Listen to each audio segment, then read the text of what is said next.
High কমিশনে ঢুকে জাতির পিতার ছবি নিয়ে অপমান করেছে, এত সাহস কোথা থেকে পায় আমি জিজ্ঞাসা করি।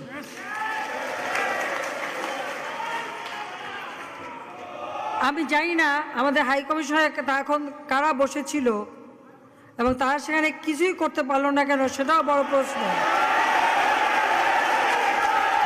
আর আমি আমার প্রবাসী যারা বাঙালি, না আমার প্রবাসী বাঙালিদেরও আমি বলবো যে যারা এই ঘটনাগুলি ঘটিয়েছে তারা চলাফেরা করে না, তাদের দেখেন না।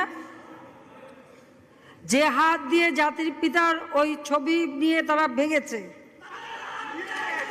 তাদের যা উপযুক্ত করা উচিত সেটা করতে হবে।